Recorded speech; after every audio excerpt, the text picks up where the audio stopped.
Hey everybody. Welcome back. We are on what is this, part 12? We just hit a dozen. Dime a dozen. Oh yeah, buddies. So this is the first dream sequence. We are visiting the kids, storyline, I guess. I don't know. It's just some backstory, really, all these dream sequences. They just add some flair for everything. So feel free to listen to the dialogue, or read the dialogue when you can. This video is actually going to be done a little bit differently. We are new to YouTube, for those that don't know. This is our second playthrough we'll be uploading alongside Sonic. And we decided we're going to use this time, since we've pretty much covered everything there is to know about Bastion. Gameplay, story, philosophy, religion. we've covered everything there is to know. So the bulldog, everything. It's just... really at this point all that's really left behind is the backstory that you could read off the subtitles in the dream sequences. We might talk a little bit about Ruckus's, just because I failed to put the subtitles on his, but that's not really all that important. His is just I worked on the Bastion, the end. There we go. So we're going to be using this time to introduce you guys, you viewers, to a little bit about me and Michael, as we're new to YouTube. And we wanted to give you guys a little bit of backstory about how we are as gamers. And later on in the playthrough, around the last part, or second to last part, we're going to be covering what exactly our plans are for the channel. And we, of course, encourage you guys to stick around. One thing to note, though, by the time this video goes up, we should be about a month or so in. So at this point, I'm going to bait everyone. Please tell your friends about how great we are. Right. We got to plug. We're going to be going all over the place. We're going to be covering our gaming history, what we like, what we don't like. We'll keep it brief so that way we can dive into it a little bit more as the channel matures. What our inspiration and stuff like that. So I think I'll start us off. We're going to be doing. I'll start off with a little bullet points about myself. Yeah, because I've been talking for too long. You've covered 11 parts, and I've been very quiet. So I'm going to start it off. Basically put, my name is Mark. My major gaming bullet points are very simple. I'm a massive Sonic fan. He's my favorite franchise, my favorite video game character. Huge Sonic fan. I can go up and down and all around about Sonic. And he does. And I will. A couple major things gaming-wise. I am unfamiliar with a lot of the PlayStation franchises. Which is a shame. They're not what I grew up with, but I'm going to be learning alongside you guys, if you guys are new as well. A couple of the playthroughs that we'll be going through, which, spoiler alert, we're going to be covering a couple popular PlayStation franchises. I'm a little unfamiliar with them, but I'm doing the research now, and now that I have access to a lot of these consoles, I'll be able to dive into it. And I'll be taking care of that. I'll be playing the PlayStation games just because I grew up with them, and so just kind of to save Mark the trial and error, playthroughs and stuff. I'm just gonna play through them. Just once again, I grew up with them. I love them. I know the majority of the stories front and back. Yeah. I have an affinity for platformers. Growing up with Sonic, I grew up to platformers, be it Donkey Kong, Kirby, Mario, a lot of Nintendo, a big Nintendo fanboy. Huge. Yes. Couple of things, however, I am a Nintendo fanboy. I will state this, I'm going to keep it very brief. This could be backlash, this could not be backlash, this could be a fun segue, but I am not very big fan of the Legend of Zelda series, which will be explored later. It's a big statement, but I like to think that I have valid points for it. Yeah, I love the franchise. Take offense. I know there's Zelda fans who like it, but I think you guys would appreciate hearing what I have to say when it comes to the franchise. At least hear it from a different point of view. I'm big on other Nintendo franchises. It's just Legend of Zelda rubs me the wrong way, but I'm already going into it too much. So I'm going to pass it over to Michael, a couple tidbits on his gaming. Yeah. My name's Michael. Hi, nice to meet you. And I'm an alcohol... Oh, we're not doing that right now? No. Oh, okay. Not yet. Anyway. I want to say, at least the type of gamer that I am, I love RPGs. When I got my Xbox 360, I've mentioned it before, I didn't have internet or anything, so my games had to be single player. They had to have a good single player experience on top of that. Otherwise, I can't, enjoy my time with it. My first two games that I bought myself on my 360 were Fallout 3 and The Last Remnant. Whoa, RPGs. I started everything out kind of like Mark here. I had a Sega Genesis. My family bought a Sega Genesis, so I was very familiar with Sonic and everything, but I didn't fanboy out. I didn't go crazy. My best friend that I've known since probably birth, we were probably like born right next to each other or something. He bought a Super Nintendo at the time, and so it was literally the Sega Nintendo wars, right across the street from each other. And but oh my god, did I love his Super Nintendo and he loved my Sega. So that just kind of worked out really weird. My first game on the Super Nintendo was Star Fox. Really great game. As I've matured in my family, we picked up a PS2 and everything. And as far as my development, my favorite PS2 games were all RPGs. You will hear me gush about a few games. One of them being Dark Cloud 2. A few Harvest Moons where you might argue that it's not an RPG. From my perspective, no, it's an RPG. And then my all-time favorite, definitely Kingdom Hearts. Kingdom Hearts was one of the first games that my brother rented for me when Blockbuster was still around, and it just stuck. And so I have plenty of other experience. I have a PSP, I have an Xbox, I have an Xbox 360 and everything. So I'm not biased at all. I like to think I don't lean towards Nintendo or Sony or Microsoft. It just so happens that Sony has great RPGs. I work hard on them, or at least worked hard to obtain them. I mean, I've been enjoying some of the PS3 ones. I've been playing 1.5.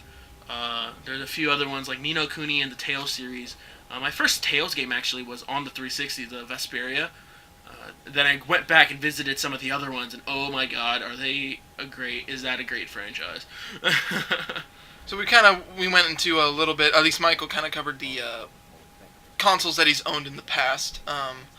My family being, of course, it could be the same said for any family. A lot of families knew only Nintendo at the time, thus I grew up with only the Nintendo consoles. I started with the Sega Genesis in the beginning, but we never really followed Sega past that. At least my family didn't. Thus, I never got my hands on a Saturn or a Dreamcast. From then on, it was from the Sega Genesis and Super Nintendo that we owned, to the Nintendo 64, up to the GameCube. We kind of dropped at that point because at that time we picked up an original Xbox. Sad to say, with us skipping the PS1 and the PS2, it explains why I'm not familiar with these PlayStation franchises. But the original Xbox is the first Microsoft console I got. It was its first Microsoft console.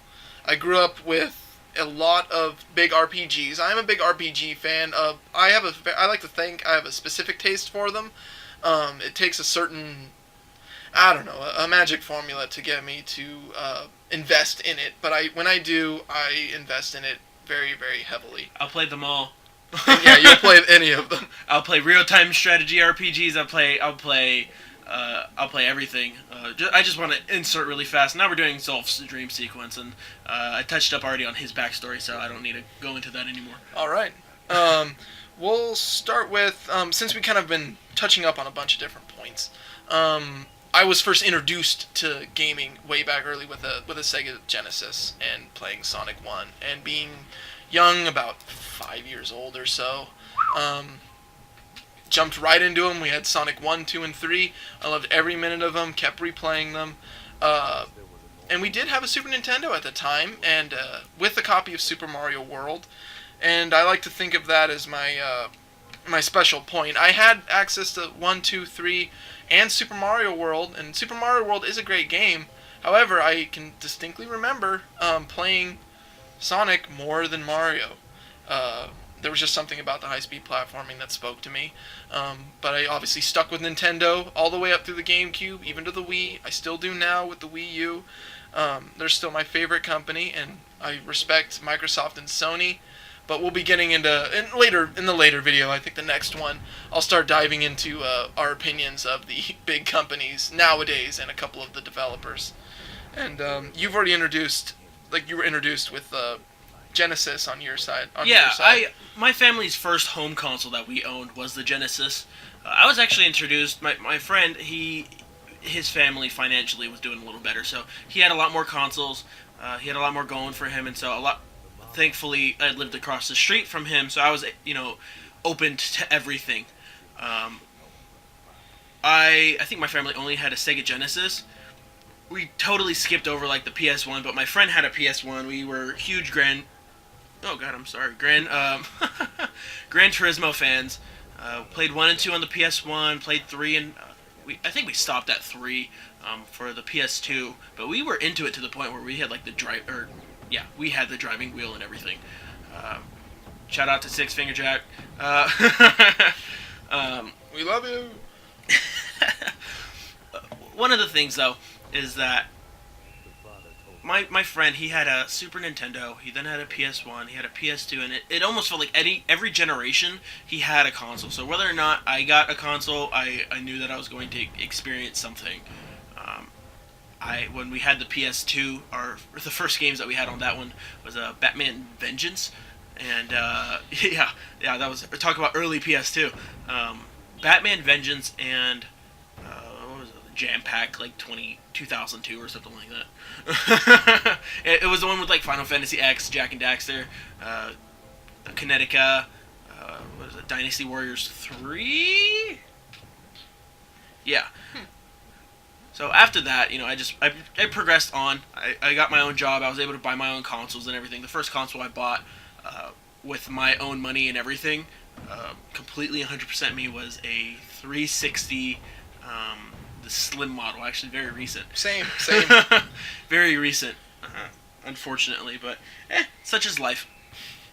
So what I'm probably gonna be doing, I'll give Michael some time to gather his thoughts on the subject, but I'm gonna go through a couple of the major franchises that we're gonna be covering throughout the channel, but I'm gonna keep some of it secret for you guys to discover later. Oh, I'm probably not gonna say much.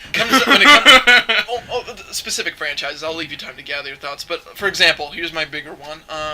I was introduced to Final Fantasy late into the series' lifespan. I am a big fan of it now, but I am going to keep the game that introduced me secret until we actually start that. Oh my god, I was totally going to spoil it. No. I think Final Fantasy fans will be shocked. I mean, I was when I found out. I was like, "What? That's the one you were introduced with? Why?" I'll keep it a secret. I came in late into the franchise though. Very late. But I do like the game, and I like what Final Fantasy's done. I've gone back to play the others. 7 I'm still going through at the moment. But I'm big on that. Metal Gear Solid, sad to say, I haven't touched. Me neither. Don't feel bad. With Metal Gear, I've never really gotten it, and I've tried to read people's like simplified version of the story and stuff, and I'm like, you know what? They need to restart this or something. Metal Gear, I'm sad to say, not familiar with. Maybe later on in the channel's lifespan when we're a little more familiar with it. And, of course, if you viewers... maybe someone could help us. Yeah, if you viewers are a fan of them, we'll be more than happy to tackle the series for you. As opposed to others, I grew alongside a bunch of them. Donkey Kong, Kirby, no PS2 ones. Most recently, thanks to the original Xbox, I got introduced to, for the first time, the Star Wars franchise in its entirety. I saw the original trilogy, but I didn't look past that. Then I got a copy of, surprisingly, Star Wars: The Clone Wars, the one that came with Tetris Worlds. That's a good game. It's a good game, and it made me want to explore Star Wars more. And luckily, I was talking about Tetris. Tetris is awesome. Oh no, that's a fun game too. But I didn't actually get full-fledged into Star Wars until I ran into Knights of the Old Republic for the original Xbox. So I'm happy to say that I'm now a big Star Wars fan because of it. And of course, those games will be up and available on the channel later on. And I think that's pretty much the gist. I've covered the major Nintendo franchises. Not big on Sony's, but I mean, like, I'm open to them. I'm ready to play them and experience them. Oh, yeah, he's real open. Xbox, I'm not a big fan of Gears of War. I like Halo 2 and 3. Other than that, though, they don't really have a couple other exclusives that I'm a fan of, or either don't exist. Before doing my little spiel, I just want to say I just did a jump cut because I literally spent like 10 minutes standing right there in that spot waiting for that plant to die. Oh. I mentioned it before. These plants, when they're being attacked consistently, they will close up. And so you have to wait for a pause for them to open up before you can attack again. But because I had those friendly turrets, which is the special mortar ability, they kept on consistently attacking and the thing wouldn't open up. So it literally took 10 minutes to take down that one plant. Any day now. Oh my god, was it frustrating. I think I went through the entirety of Sonic 1. No, I'm kidding. I will say, though, that at least with the game franchises and everything that I'll be doing, I want to keep a lot of them secret. It's no big surprise. Mark's a hater of the Zelda franchise, and I already spoiled it, and I'm a huge fan. So I definitely, along the lines of, I'll probably be doing that chronologically, too. I'll start with Zelda 1. Spoiler alert, my favorite Zelda game of all time was one that came out before I was born. So I'll definitely be jumping into some Zelda. Mark's, once again, familiar with some of these PS2 era games, which in my opinion was like the best era. That PS2, GameCube, what's the other one? Xbox? Yep. Xbox era. I believe that was like the best. It was really the pinnacle of competition between the three bigs. And unfortunately, I don't see that kind of competition coming anytime soon. I will say, though, that one of the after Bastion's all finished up, I'll be letting you guys know that I'm going into a special zone of a game. It's quite. You gonna keep it under wraps? Yeah, I want to keep it under wraps, but I just want to say that it makes this Enders game, really stand out. No, you're trying to. I hope someone can decipher that one. It's funny though. I was at the launch of the remake for this game, and I was asking people around, "Do you guys know this? You guys know this game?" And everybody's like, "No, I'm here for generic action game number 27." Oh, wonderful. All right, see you guys next time. As far as some of the games, like the major franchises, Zelda and Zelda pretty much holds me down for Nintendo. Xbox-wise, a lot of their exclusive Halo, I was a big fan of Halo. Halo 4 was a bit of a letdown for me, though I did splurge on it for a good 6 months when the latest one came out. As far as Sony goes, I'm a huge lover of the franchises.